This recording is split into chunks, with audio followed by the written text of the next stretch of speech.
रात के 2 बजे हैं। पूरा घर सो रहा है, लेकिन एक माँ जाग रही है। उसने अचानक अपना हाथ अपने पेट पर रखा और उसके मन में एक ही सवाल आया, बच्चा ठीक तो है ना? कुछ देर पहले तक सब ठीक था। डॉक्टर ने कहा था कि रिपोर्ट बिल्कुल नॉर्मल है, पर फिर भी मन मान नहीं रहा। वो मोबाइल उठाती है, गूगल खोलती है और लिखती है, प्रेगनेंसी में बच्चे की मूवमेंट कम लगे तो क्या करें। 5 मिनट बाद उसका डर पहले से 10 गुना बढ़ चुका होता है। दिल तेज धड़कने लगता है, हाथ ठंडे पड़ जाते हैं और आंखों में आंसू आ जाते हैं।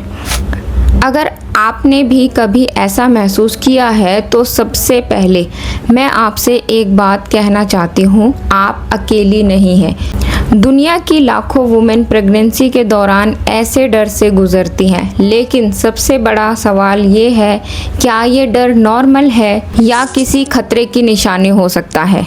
आज का वीडियो सिर्फ इस सवाल का जवाब नहीं देगा, बल्कि आपके मन के उस बोझ को भी हल्का करेगा जिसे शायद आपने किसी से कभी कहा ही नहीं। नमस्ते, मैं हूं पूजा और आप देख रहे हैं द कॉन्शियस लाइफ। इस चैनल पर हम सिर्फ बॉडी की नहीं, माइंड की भी बात करते हैं, क्योंकि डर हमारे थॉट्स में जन्म लेता है और जब मन को समझ लिया जाए तो आधी परेशानियां वहीं ख़त्म हो जाती हैं। तो चलिए आज मन की उस दुनिया में चलते हैं जहां प्रेगनेंसी का सबसे बड़ा सच छुपा हुआ है। डर आखिर आता क्यों है? भगवान ने इंसान को 2 सबसे बड़ी ताकतें दी हैं, पहला प्यार, दूसरा डर।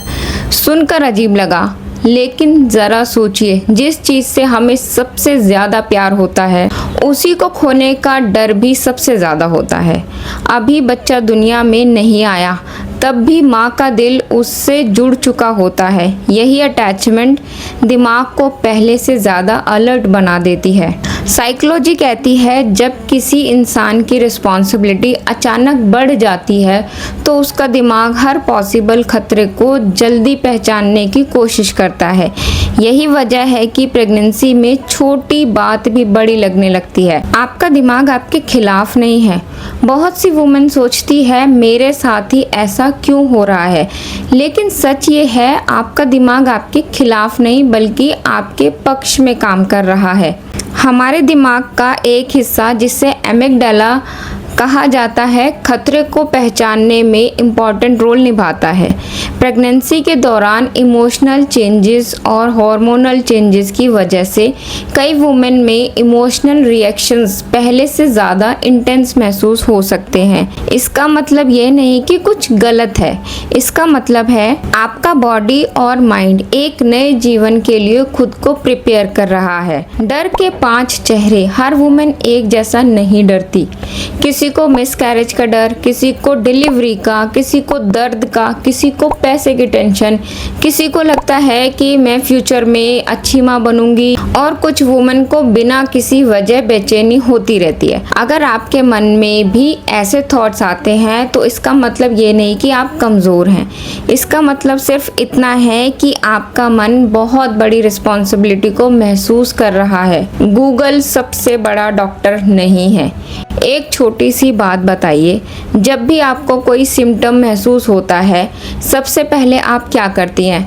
ज़्यादातर लोग कहते हैं गूगल। यहीं से प्रॉब्लम शुरू होती है। इंटरनेट पर सबसे ज़्यादा वही स्टोरीज दिखाई देती हैं जो डर पैदा करती है, क्योंकि हमारा दिमाग नेगेटिव इंफॉर्मेशन को पकड़ लेता है। इसे साइकोलॉजी में नेगेटिविटी बायस कहा जाता है। इसलिए एक स्कैरी स्टोरी 100 नॉर्मल एक्सपीरियंस से ज़्यादा याद रह जाती है। अब एक बहुत इम्पॉर्टेंट बात, हर डर नॉर्मल नहीं होता। अगर डर पूरे दिन बना रहे, आप ठीक से सो नहीं पा रही हो, हर वक्त रोने का मन करे, बार बार घबराहट हो, दिल बहुत तेज धड़के, या डर की वजह से खाना, रेस्ट या रोज़मर्रा के काम इफ़ेक्ट होने लगे, तो इसे लाइटली मत लीजिए। ऐसी सिचुएशन में अपने गायनेकोलॉजिस्ट या मेंटल हेल्थ एक्सपर्ट से बात करना ज़रूरी हो सकता है। हेल्प लेना समझदारी है। डर कम करने के साइंटिफिक तरीके। पहला, डर को नाम दीजिए। कागज़ पर लिखिए देखिए मुझे किस बात का डर है।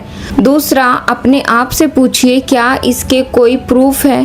तीसरा, डॉक्टर से सीधे सवाल पूछिए। अंदाज़ा लगाने से बेटर है सही इंफॉर्मेशन लेना। चौथा, गहरी धीमी सांसों का प्रैक्टिस करें। ये बॉडी की स्ट्रेस रिस्पॉन्स को काम करने में हेल्प कर सकता है।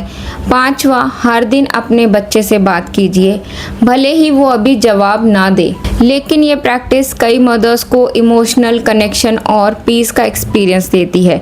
सबसे बड़ा सच आप जानती हैं, दुनिया की सबसे अच्छी माँ कौन होती है? वो जो कभी नहीं डरती, नहीं, बल्कि वो जो डरने के बाद भी अपने बच्चे के लिए आगे बढ़ती है। करेज का मतलब डर का ना होना नहीं है, करेज का मतलब है डर के बावजूद सही कदम उठाना। अगर आज आपके मन में डर है तो याद रखिए आप एबनॉर्मल नहीं हैं, लेकिन अगर यह डर लगातार बढ़ रहा है या आपकी ज़िंदगी पर असर डाल रहा है तो चुप मत रहिए, अपने डॉक्टर से बात कीजिए। ज़रूरत हो तो मेंटल हेल्थ एक्सपर्ट की हेल्प लीजिए, क्योंकि माँ का मेंटल हेल्थ बच्चे की केयर का भी एक इम्पॉर्टेंट हिस्सा है। और आखिर में मैं आपसे सिर्फ एक बात कहना चाहती हूँ, जब भी डर आए अपने दिल पर हाथ रखिए, एक गहरी सांस लीजिए और अपने आप से कहिए, मैं अकेली नहीं हूँ, मैं अपना और अपने बच्चे का ध्यान रख रही हूँ। एक एक दिन करके मैं इस सफ़र को तय करूँगी। अगर इस वीडियो ने आपके मन को थोड़ा भी सुकून दिया हो तो इसे उन सभी होने वाली माँओं तक ज़रूर पहुँचाइए जिनको इसकी ज़रूरत है। अपना और अपने नन्हे मेहमान का ख्याल रखिए। फिर मिलेंगे एक नई वीडियो में। नमस्ते।